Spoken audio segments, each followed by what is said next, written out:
Good afternoon. I'm John Corman. I'm the Associate Dean for Research and Graduate Studies at the School of Engineering and Applied Science.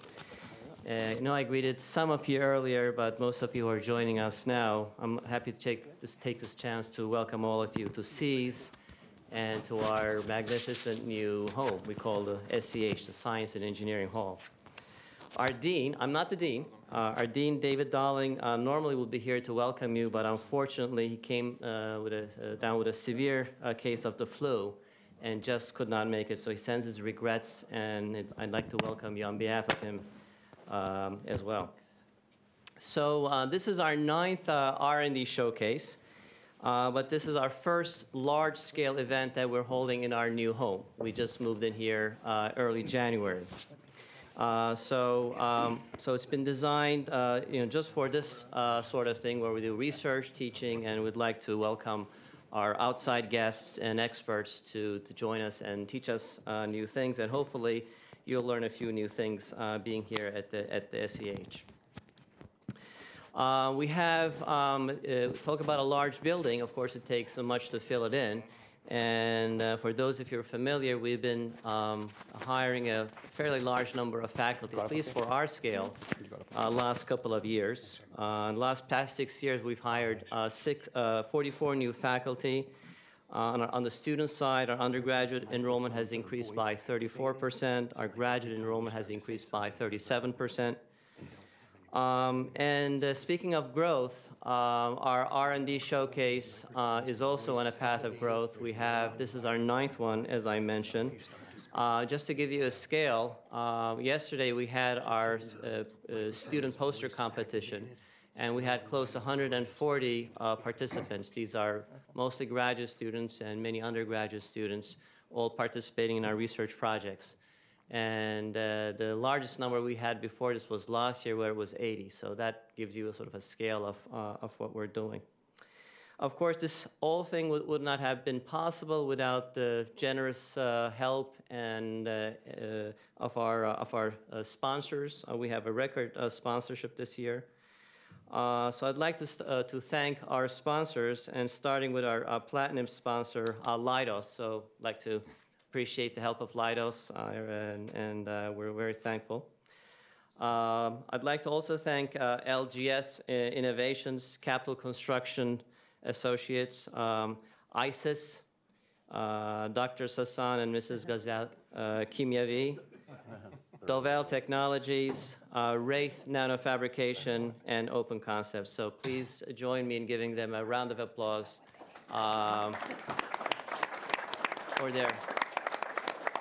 for their generous help. In just a moment, I'm going to turn over the microphone to Mr. Naeem Hussain, who will lead our panel discussion on cybersecurity. It's a very, as you know, popular topic, important topic, assessing America's cybersecurity preparedness. So we look forward to learning from them. And Mr. Hussain is the founder of the management consulting firm Agile Trailblazers, and a member of our SEAS National Advisory Committee. So we're very thankful for his help and participation in this. And he very kindly did most of the participation, the coordination and planning for this event, for this timely event. So we're very appreciative of that. Mr. Hussain will introduce the rest of the panel to you, but let me first thank you, our panelists, for being here at our new home, and for educating us on your perspectives on cybersecurity. So thank you very much for being here. So we're looking forward to the discussion.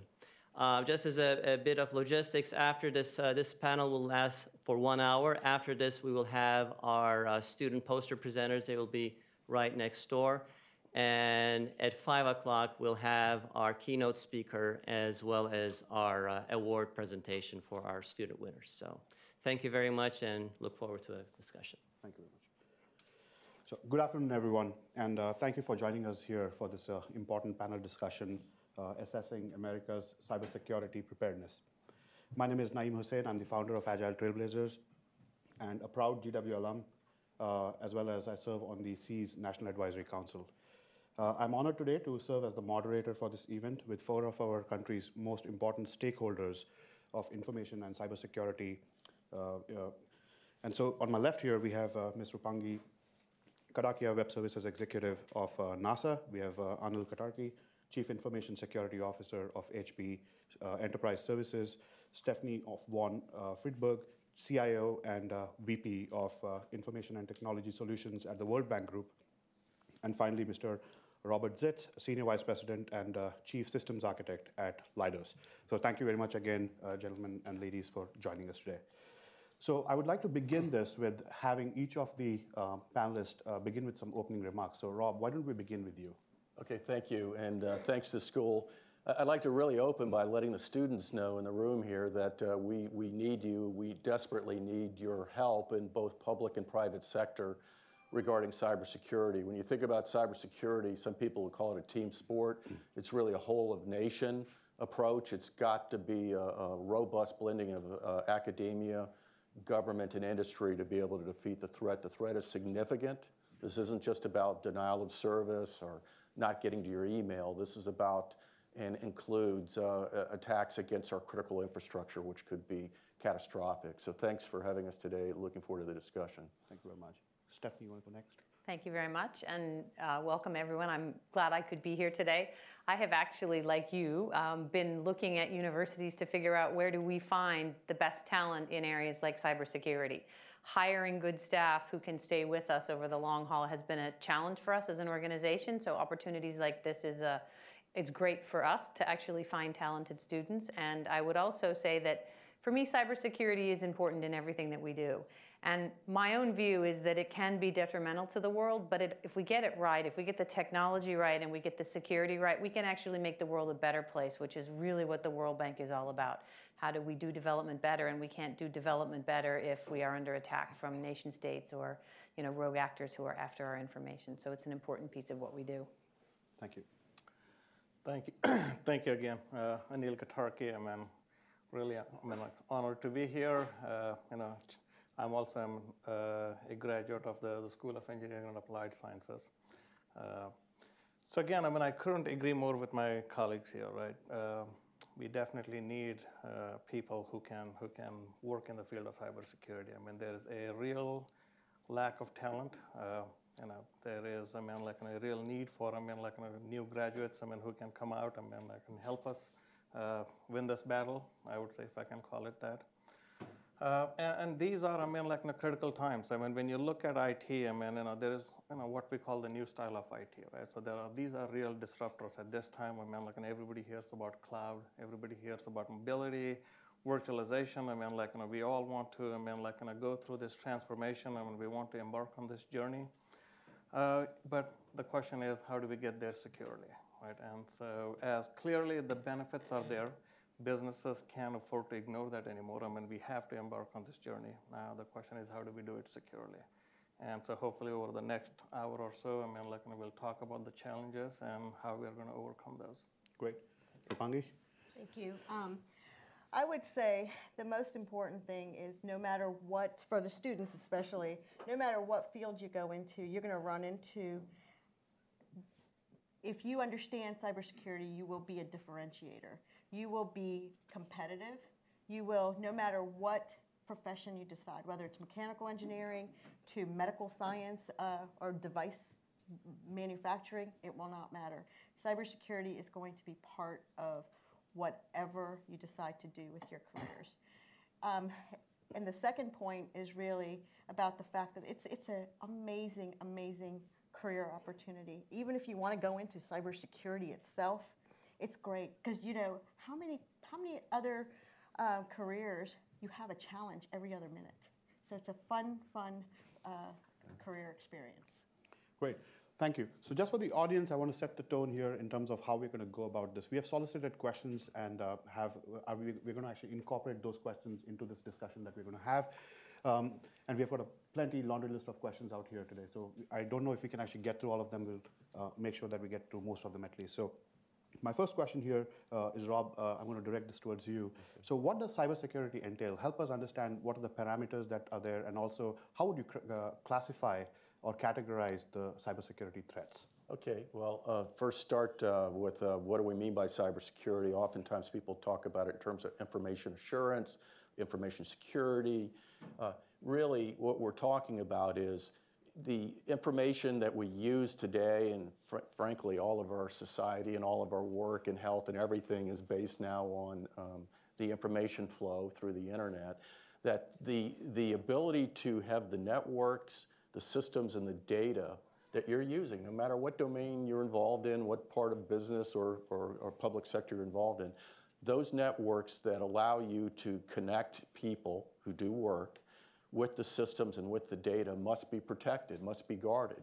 And so when we talk about cybersecurity, we're saying prevent intrusions from external individuals or actors getting inside of your network, into your systems, into your data, to be able to disrupt, destroy, steal, prevent them from getting in.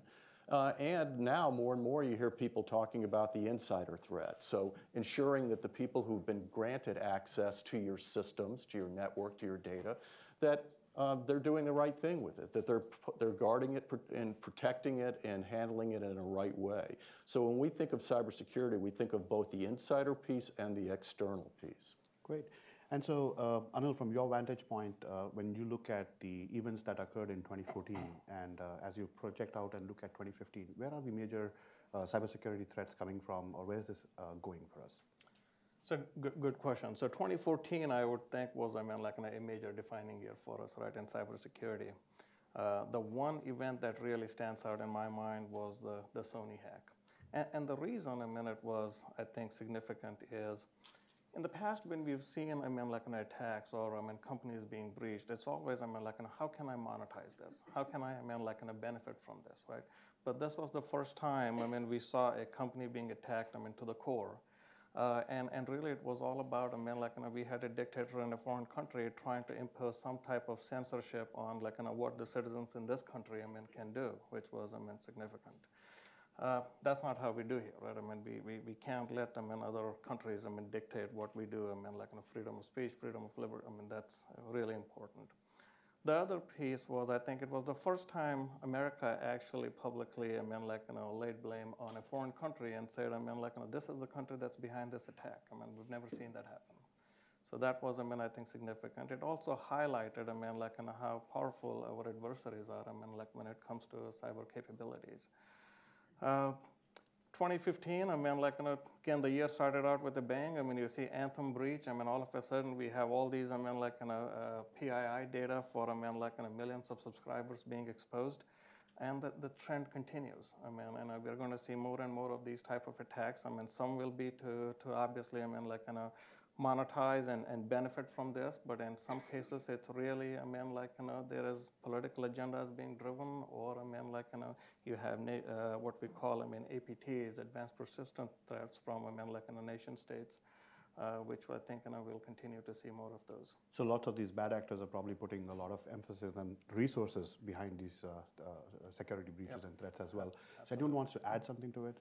I would say one of the other unique things, I'm sure panelists agree, about the Sony attack was, in the past we've kind of put categories of attacks. You had criminal activity where people were clearly just trying to steal money for their own personal gain.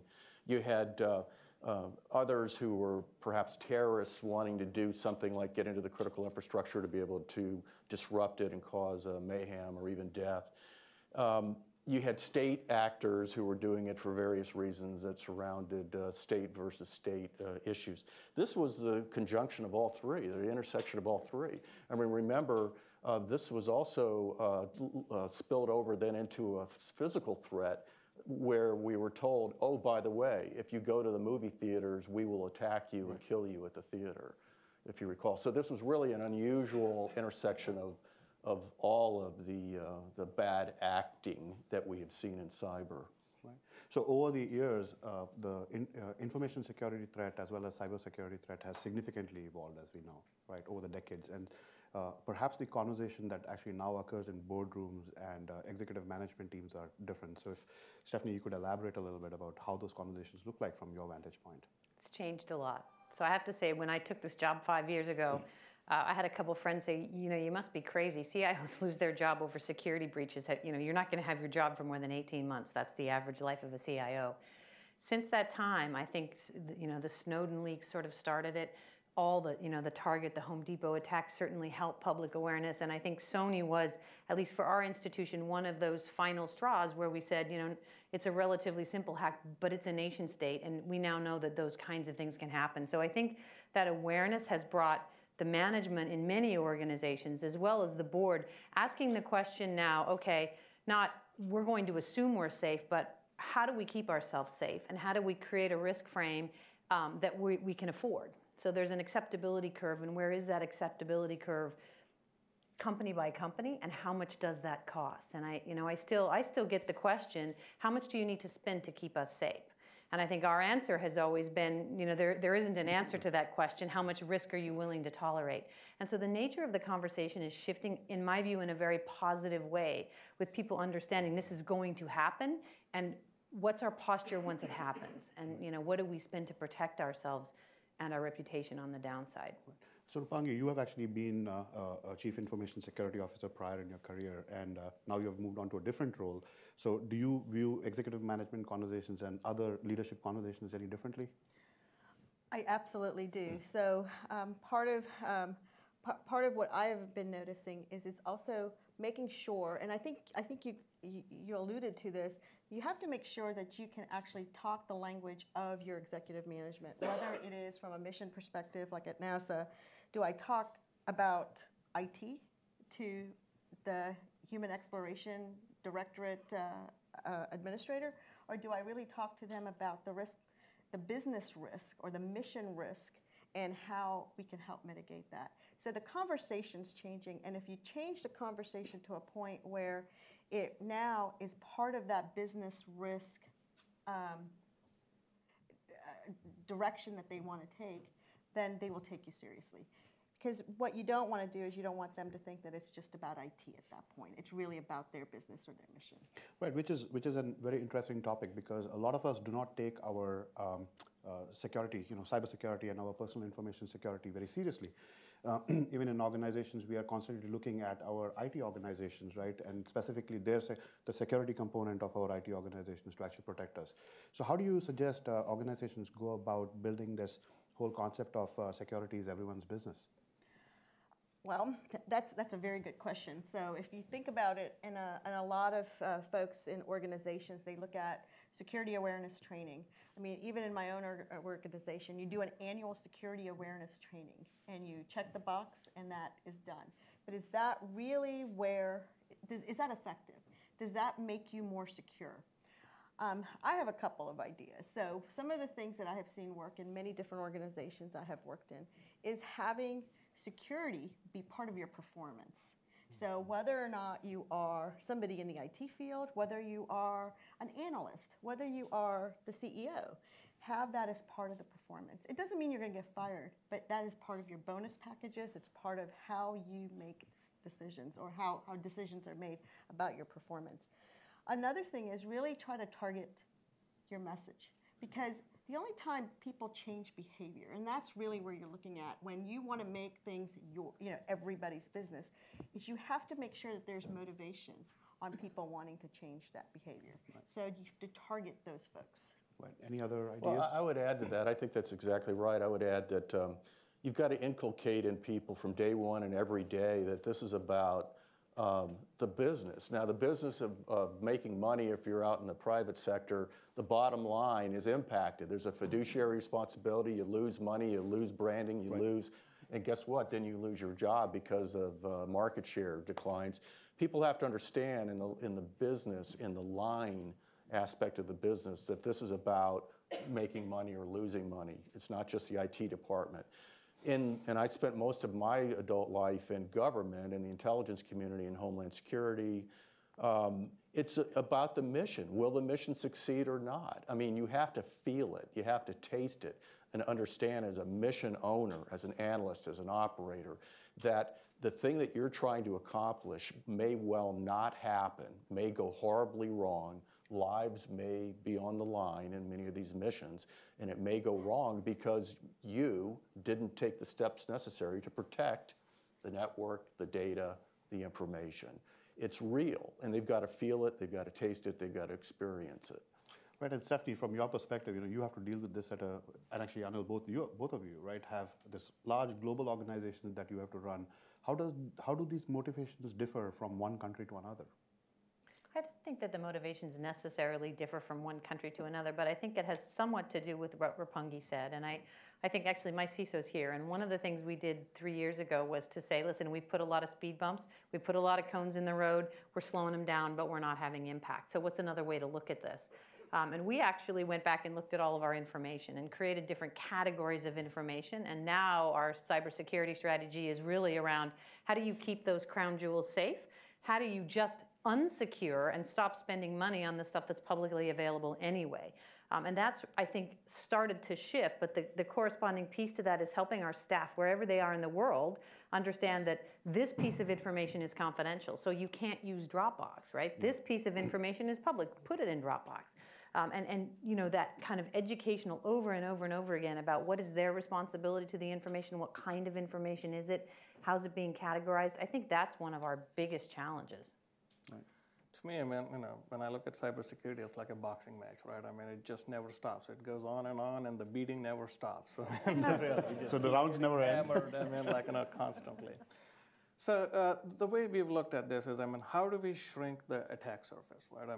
So we are so widely exposed. At the end of the day, jobs or CISOs like me is, how do we shrink this attack surface? So one simple thing we said, we got, 300,000 employees.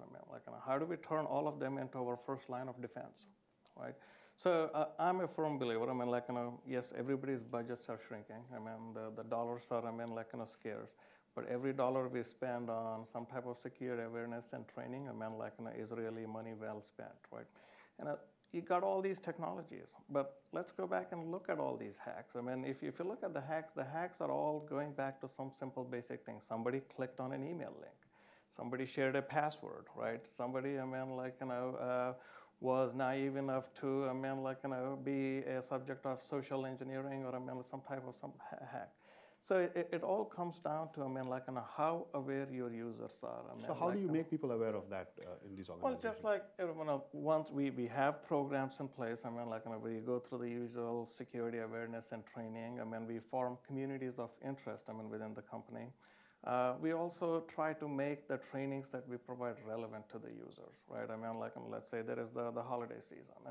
You put out bulletins warning people about how to be savvy cyber shoppers, during those times. Or, anytime you try to make the training relevant to the end users, I think it drives home the point, right? As opposed to, here, take this long training, just check a box and move on. Nobody pays attention. But by trying to make it relevant, we're trying to squeeze, the most out of it. Right. Can I just add? Yes, well, two things. One, we do a lot of phishing exercises, so we create our own phishing, and it's surprising what people are willing to click on. Some of them have gotten pretty sophisticated, and I myself stop and think, did these guys make this up, or is this real?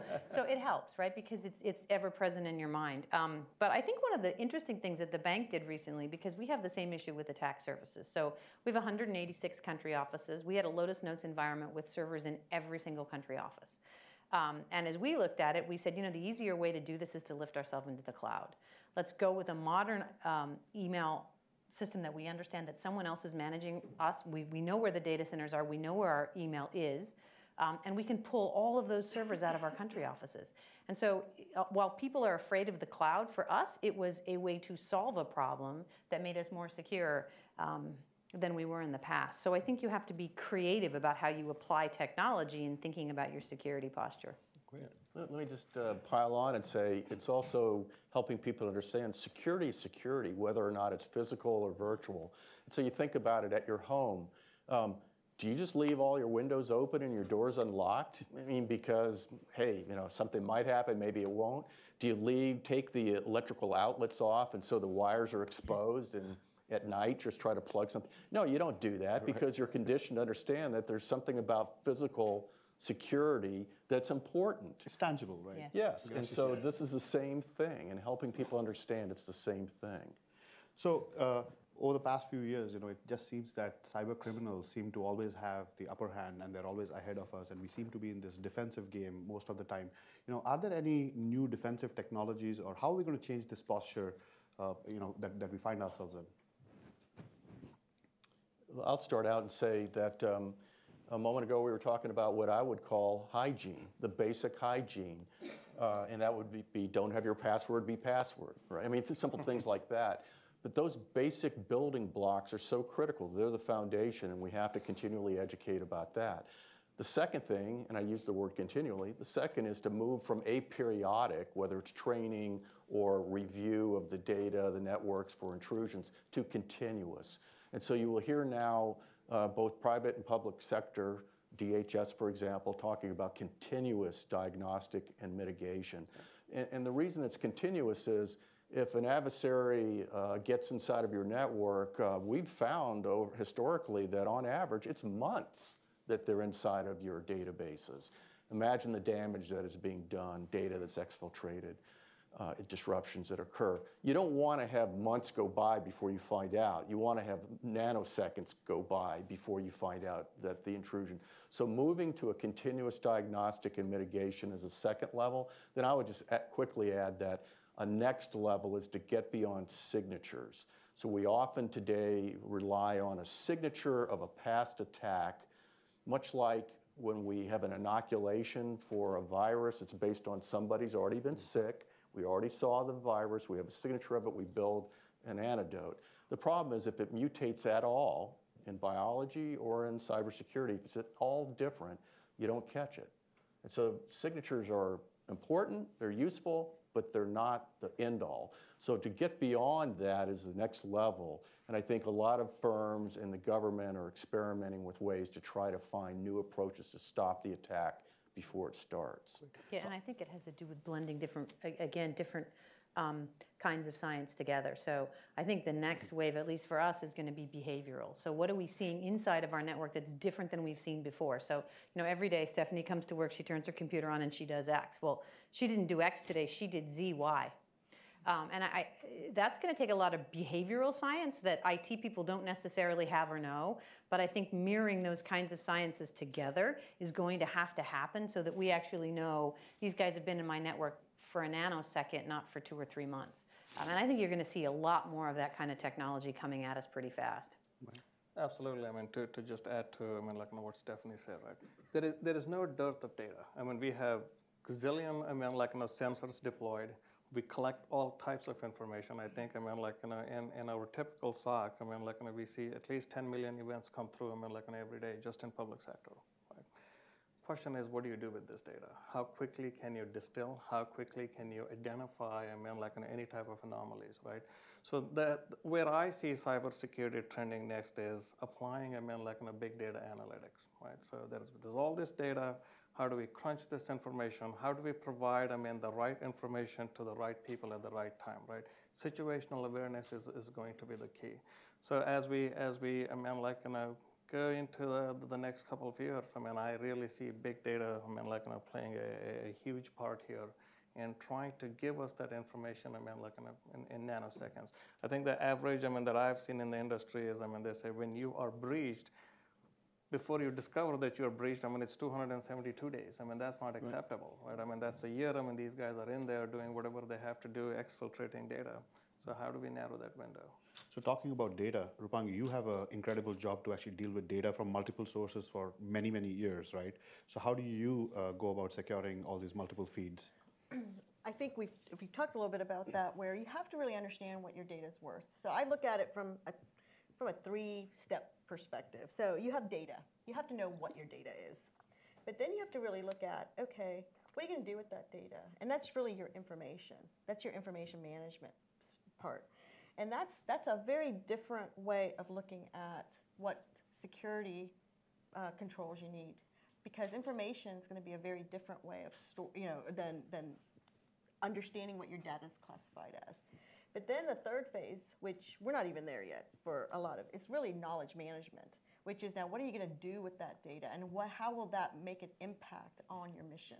So I try to look at data from 3 different perspectives, and when I start talking to people about security and how to secure data and how they should be utilizing their small budgets on protecting data or information or knowledge, I try to make sure that I know what phase of their thought process that they are. Great. So it's not a question then of if, but when a breach is going to occur for organizations today, right? So what is this term cyber resilience? So resiliency in cybersecurity basically means that can you operate, can you do your business even if you're breached? So you have to just assume that people are inside your network. They have access to what you are thinking is your crown jewels. How do you actually mitigate that, make that as a small enough footprint so it does not have a competitive impact on you or financial impact, or as small of a competitive or financial impact as possible? How do you actually operate your critical systems even while you are being breached? I think it's a very different, it's a culture change, because now you have to really start looking at how does this fit in with the business risk model? Because you're not going to be able to do that. You're not going to be able to have a resiliency model for every single piece of data you have. But you could have a very, very comprehensive and robust resiliency model that you can use. Lots of different resiliency frameworks that are around that I've seen. MITRE has one. There's a resiliency framework for financial institutions. The Software Engineering Institute has one. But they're not check the box. So you have to really look at, okay, what are you trying to protect? Resiliency, I think, is going to be the only way we're going to be able to be competitive in the future, because bad guys are going to be in your networks. That's just a given. They probably are. I know they are in NASA's. I guarantee it, no matter what anybody says.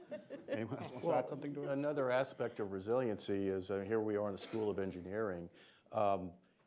Now, I think more and more people understand that if you're going to build a big program, whether it's a weapon system or information system or whatever it is, you've got to have throughout your systems engineering life cycle, every step of the way, it's got to be baked in. I mean, years past, and really not that long ago, people thought of cyber as something you bolt on or staple on at the end of the process. Now we understand it has to be everything. Because as you talk about advanced persistent threats, I mean, they're moving down the stack to where it's on the chip, right? And so your supply chain has to be protected and so on and so forth. Resilience means all of the above. So, you were mentioning to me earlier when we were discussing this whole aspect of deploying software in rapid timeframes, 1 week or less, into these production environments. Security is paramount, and specifically from your background, being a Chief Information Security Officer, how do you view this new role, in terms of, I think you're transferring about 150 applications for NASA to the cloud? Yep. So from a NASA perspective, we've been able to migrate over 150 applications into the public cloud. And some of these are public applications. Some of them are very sensitive applications that process very sensitive data. The important thing is a lot of times, people think, oh, okay, I still need to focus on how I did business before. So my system development lifecycle, my processes that I use for system engineering have to be the same to get the security that I thought I needed. However, what I'm finding is that you can use very good agile development processes and still not compromise the security. And it's really interesting. It's really about how small of those iterative steps that you take. And can you actually take that little bit of an iterative step for the next cycle of your agile development and make sure that that's secure?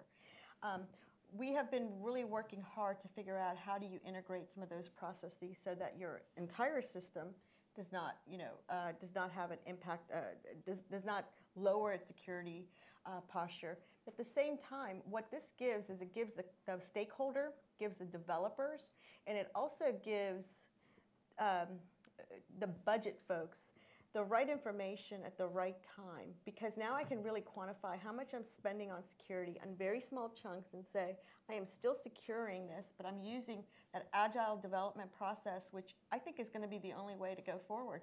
For businesses, it's your competitive edge. How quickly can you, Facebook, think about Facebook. Every single week they have app updates.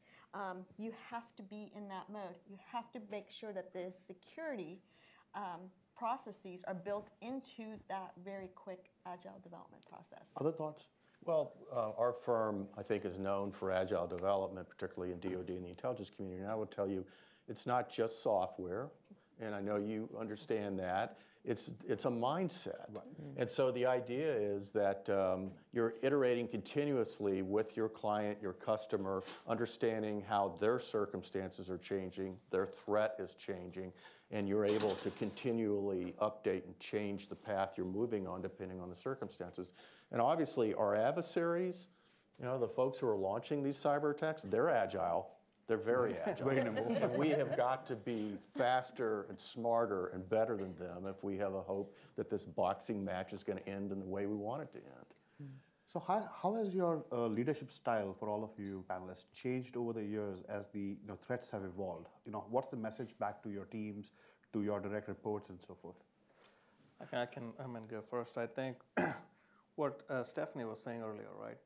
Do you know what your crown jewels are? Really, it's impossible. We all have limited resources. I can't possibly throw a body at every problem we have, or put a sensor on the network for every an application we want to monitor. Right? That's not going to cut it. So it's really trying to take your limited resources and trying to focus it on those crown jewels. So one, I would say, we spend a lot of time trying to there's really 4 key areas we focus on. One is asset management. Do I know what I have on my network, right? If I don't know what I have, I can't protect it. Do I know what the baseline configuration should look like for these systems? So anytime they deviate from their baseline, do I have the ability to quickly identify the deviation from the baseline so we can bring it back to baseline, right? So that's the next. Then you have, your vulnerability management.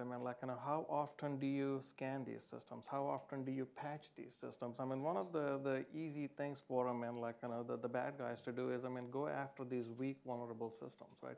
If a system's not patched, guess what? That's just an easy target waiting to be picked on, right?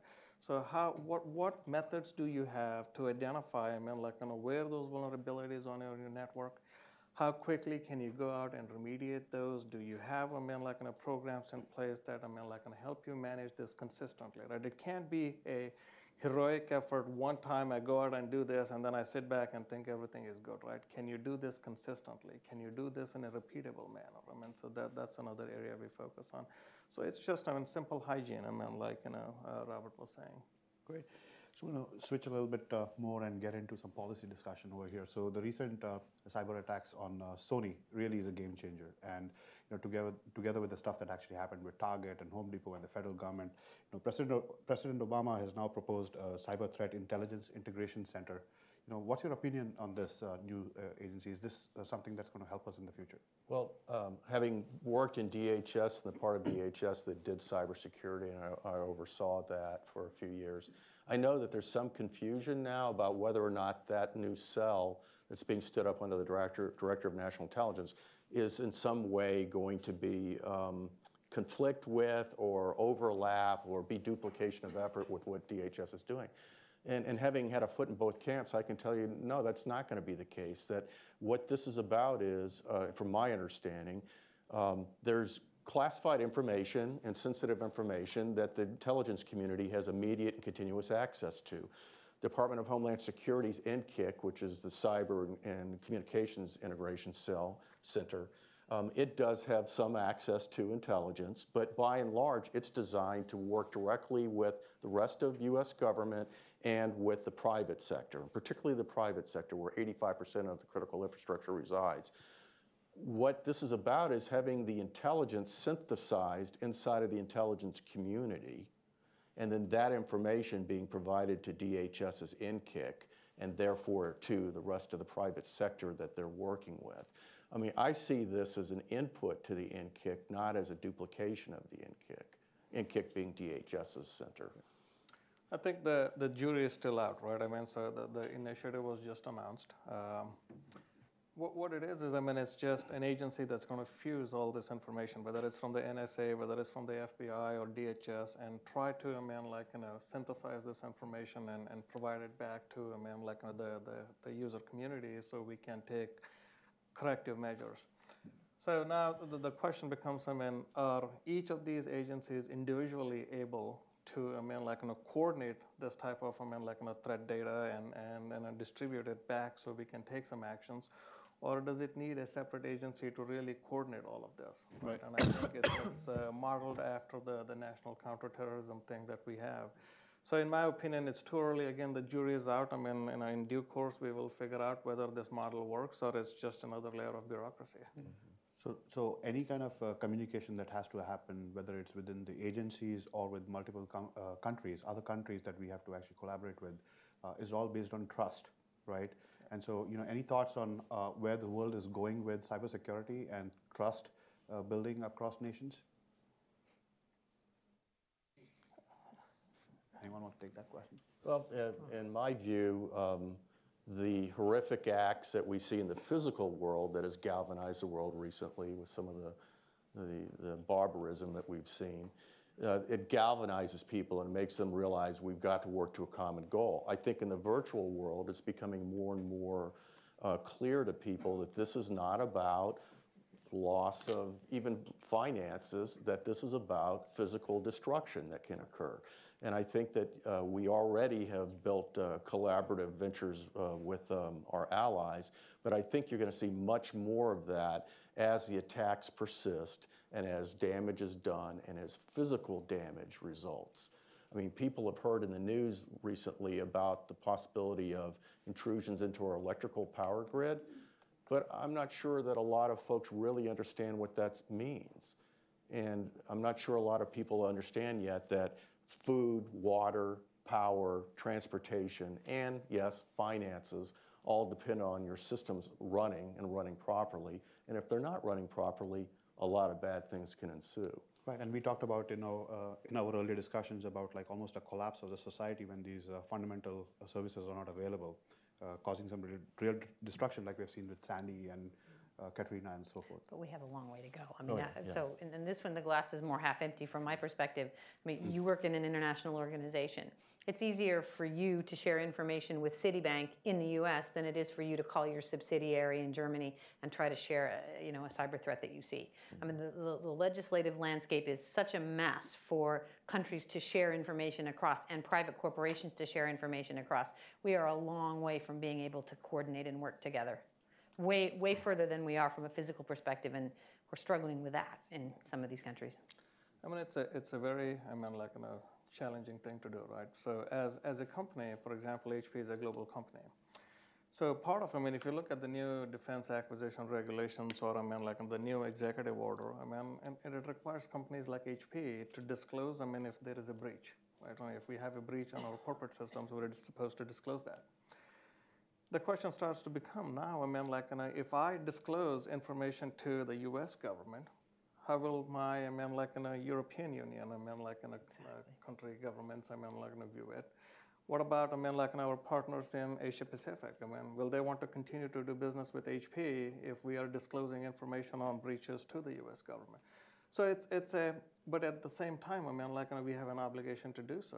That's what gets our lawyers all, wrapped around the axle.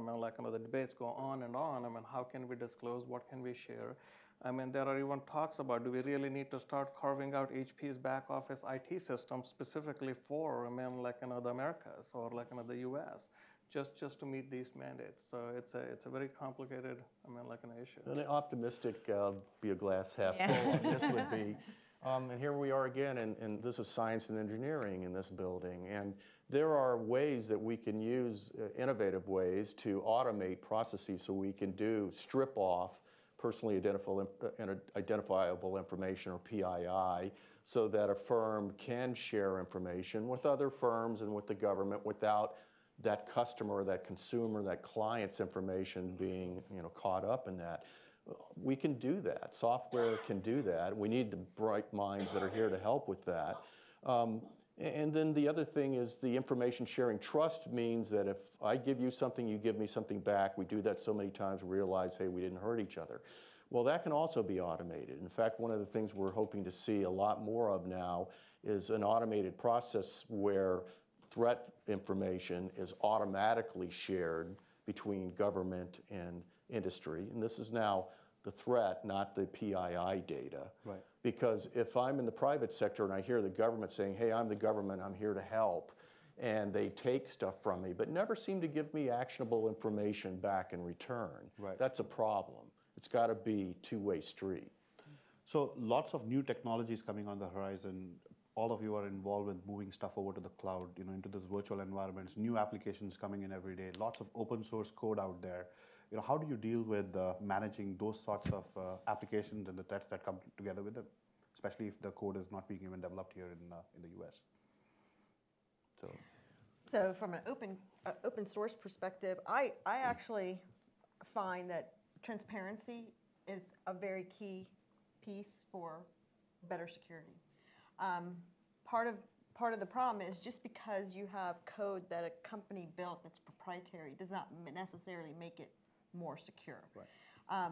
I can have 50 people for 50 users across the world, the country, or in my own organization look at code that's open source and try to break into it. I can't do that when it's proprietary code. So I think it's actually the right step in the right direction for better security, because it's going to be security through transparency rather than from hiding behind proprietary information. So I actually encourage the use of open source as much as possible. Now, it's very interesting. So from a reputational perspective, when that type of code, especially open source, gets breached, why did you use that? First day, it's a blame game. But once you start explaining, but at least you know about it, and you start saying, and I have a mitigation strategy, and I can actually clean this up for you, then the whole conversation changes. So I think it's a culture change. I'll tell you, the most important thing has been really about people. Cybersecurity, technology is very important, processes are very important, but it's really about changing culture, changing how people really view security. And that's where open source and a lot of the new technologies coming in. Can we keep these folks going in that same direction? So it's an interesting question, and I don't think it has to do with the source of the code. I think it goes back to something you said, Robert. When I started, security was the last stop in any application we would release into production. And there was always a problem. And they were the police, and everybody hated security, and right? Thinking about redesigning process so that the security teams and the enterprise architect teams are at the start, right? And they're looking at everything these application teams are doing, and that there's checkpoints along the way. And we've tried to redo our entire process to ensure that those checkpoints are happening, is the fundamentally different driver that allows you to use the best code and the cheapest code, and in many cases open sources is, to get the best application you can and make it as safe as possible. Well, it goes back to what Stephanie said earlier, too, about risk management. I mean, this is a risk calculation. There's a lot of benefit from open source, from open architectures, but there are also some pitfalls. And so maybe you don't use that on your most sensitive. I wouldn't want to use that for my nuclear code, right, or something like that. But then there are other things that it's perfectly acceptable, it's fine, it brings innovation to the forefront. So technology seems to be everywhere now. We seem to be connected all the time. There's this Internet of Things happening, sensors, big data, all sorts of information being harnessed for advertising and so forth. So, how do you design for the security for Internet of Things, and what are the ramifications as such? So I'm not sure that we've actually designed individually at the bank for the Internet of Things, but when I think about it, I get excited. So one, I love the idea that I can turn my dishwasher on at work when I've forgotten. But when I also think about what does it mean for development, the Internet of Things is exciting. The idea that you could actually have a medical device in a prenatal facility, somewhere in, deep in India, and use the Bharti Airtel network to send it back to Mayo Clinic to have somebody actually help that woman is really important to us. And so from my perspective, and I think this is the challenge for each one of the students in this room, the internet was not designed to be the backbone of the US economy or to be the backbone of the international economy, nor was it designed initially to house all of these devices and all these sensors and all the places where we're gathering data. So I think the question is, how do you redesign the internet? And how do you create Internet 2.0 that makes it safe? Because once we get there, I think our security posture is going to change, and our ability to gather data in the right way, in a way that people are allowing to give you that data, is going to be good for the economy, and it's going to be good for development. Probably increase a lot of confidence of people if we can get to that spot. Right? Yeah. Anyone wants to add any thoughts to this? Well, I mean, this is one, I mean, I have a glass half empty sort of, I mean, like we went to this, right, being a security person. To me, I mean, anytime you put an IP address on something, it can be hacked or it can be breached. So, I mean, it's not a good feeling. I mean, now everything is connected. I mean, like, everything, I mean, is reachable. Everything is addressable. So it does, I mean, introduce a lot of challenges, right? I mean, and especially with the new style of IT, the boundaries are blurring. I mean, no longer do we have the luxury of saying, this is my system, or this is, I mean, like, the boundary. I mean, it's all out there. I mean, it's in the cloud. Things are interconnected. So you're right. I mean, the next generation, I mean, I guess the challenge is for the students in this room and others, I mean, people in Silicon Valley is, I mean, like, figuring out, I mean, yes, we've connected everything. We've, I mean, like, made everything reachable. Now, how do we start, I mean, like, building that security into it, right? Luckily, I mean, it's no longer, security is not an afterthought anymore. I mean, like, security is incorporated into a lot of these from the ground up. So there are, I mean, like, preventive measures being built into these devices. But just like anything else, I mean, the bad guys are also looking at how can I subvert those, I mean, like, protections that are built in. So to me at this point, I mean, it's really anything that has an IP can be breached. And now the question is, what do I want to breach? I mean, how can I monetize something? People get paranoid about, I mean, the cars have, I mean, like, all these types of, I mean, computers, chips, I mean, like, built into them, and can those be hacked? Absolutely. But look about it. I mean, what good does it do to I mean, like, a hacker if I hack into your car right now? I mean, there is no money to be made unless I can hold, I mean, like, an entire company ransom and say at one time I can hack into, I mean, like, all the Ford cars, I mean, of a particular model driving on the road. Other than that, I mean, there is no value yet, but I mean, it's just a matter of time. So what research topics do you think folks should be focusing on to enhance cybersecurity from a research perspective? From a research perspective, I think we touched on automation, but let's take that to high-end automation. We need to be able to detect anomalous behavior not only inside of the networks, but externally.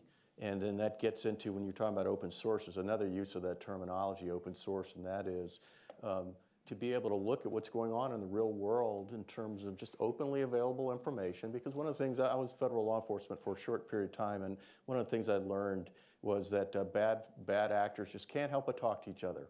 They're talking to each other in the planning stage and the execution stage, and then afterwards bragging about it and getting ready for the next run. And that information can be available and could help to understand what the threat vector is before it comes. So this whole idea of automating the processes to be able not only to defend ourselves, but to have automated processes and sensors to let us know something's headed our way before it even gets to the outer perimeter. Right. So, all of you mentioned the need to actually have cybersecurity talent and expertise available. So what can academic and research institutions do to actually build that talent pool to actually secure our country? So from my perspective, the most important element is to make interdisciplinary studies for students, because you can be really good in IT and you can understand, the technology that drives cybersecurity and cyber threat. But if you can't apply that every single day, either to the business that you're working for, to the healthcare organization you're involved in, whatever your other discipline is, you are not going to be able to put it to valuable use. And the best people that we have in my organization today are people that can cross those boundaries. They can talk to the business about where they're at risk. They can understand where the risk drivers might be coming from, because they understand some of their discipline that comes to the table to make them more valuable. Great. Anil, you want to add something to it? No, I couldn't agree more. I think when you and I were having a conversation earlier, I said, it's really, you need people that not only understand the technology, but you need to also understand the business impact, right? Because only when you bridge the two can you achieve, that true, what I call risk management, or have a system in place to manage your risks. Too often, we get too focused on the technology. We look at security as black and white.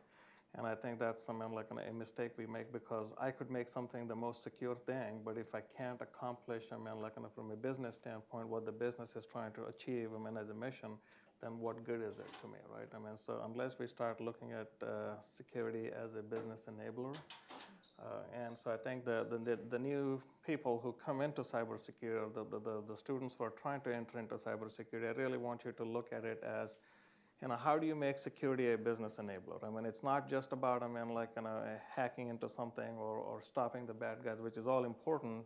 But at the end of the day, it really has to lead to achieving some type of mission. So. I think one thing maybe makes some of the engineering students laugh a little bit, but spend some time with your liberal arts colleagues, because no matter what we do in terms of engineering and science, if we can't convey it in a way that the person who's going to make the money decision understands, they're not going to do it. Yep. So we've got to be able to translate that, and oftentimes that means more of a liberal arts, poli-sci approach to explaining what you do. The other thing is I would encourage everybody who's in a program at this level to also be reaching back and talking to community colleges, high schools, elementary schools, everyone, because we hear people, it's overused now, but digital native, right? I mean, the kids that are 3, 4, 5 years old, I mean, they really get the stuff and they know how to do things. Now, we have to really have people get excited about the idea that this is about securing everything that you do and enjoy, and we need people in a pipeline that will come into both private and public sector.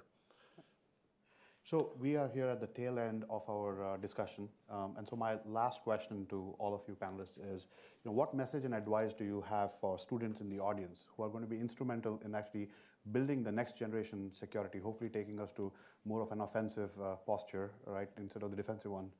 So what's your last message for our audience here?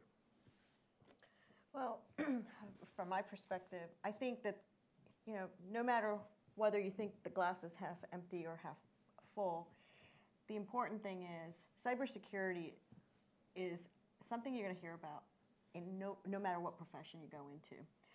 Understand it, understand risk, because at the end of the day, that's really what we're talking about. Whether you call it business risk, whether you call it corporate risk, whatever you want to call it, it's still about risk.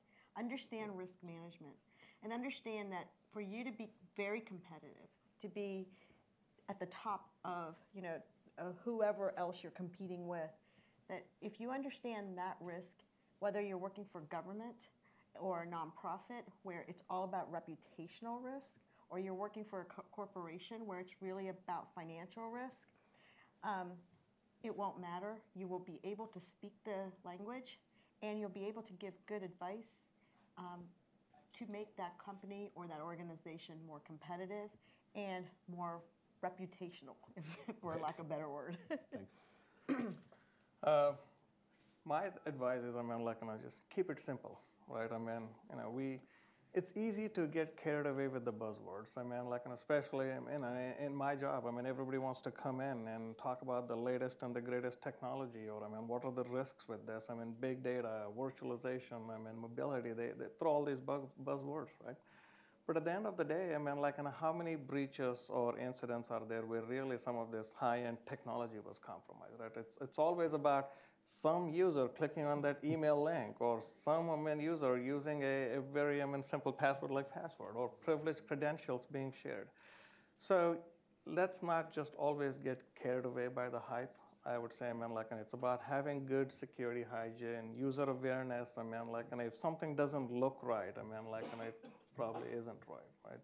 So I think a lot of it we can achieve some type of resiliency by really being mindful of our surroundings, keeping things simple, adopting those good practices. And I say keep it simple. Of course, there is always yes, I can go invest in, probably the high-end technology, or I can put the next generation firewalls or the intrusion detection systems. But at the end of the day, really a lot of your holes are, insider threat, or, it's one of your guys doing something stupid, right? Mm-hmm. Stephanie? So my advice would be to think about what's it going to take to get it right. I think we can spend a lot of time looking in the rearview mirror and saying, okay, well, this is a threat, and this is a threat, and this is a threat. If you think in the next 10 years what you're going to see from a technology perspective, the ability to disintermediate human error in and of itself is really exciting, I think, and it could make lives everywhere in the world better. But we've got to think positively, and we have to think about how do we make it safer in a way that's good for everyone, as opposed to thinking only about the threat itself. Great. Yeah, my advice would be do something that you're passionate about. It would be horrible to get into a career field where you don't even really enjoy what you're doing and getting out of bed in the morning and going in. Lucky for anybody who's here who cares about cybersecurity, and we've touched on it all afternoon, everything uses cybersecurity nowadays. So I mean, I think if I was doing this all over again, like I love baseball. I mean, you take your cybersecurity engineering and computer science degree, you minor in whatever it is, maybe it has something to do with sports, and guess what? There are going to be people in the Major League Baseball who are hiring people who are protecting their networks and their data and the rest of that. Or you could just mash up big data and create your own betting ring or something. Exactly. So I mean, I know maybe a little bit facetious, but do something that you care deeply about and are passionate about. And if you find that and you do that, you will find that your trajectory for 30, 40, 50 years, you never get tired of it. So Rob, Stephanie, Anil, Rupangi, thank you so much for your time, and thank you very much from the audience. I'm going to invite Dean Corman over here to actually do some presentations.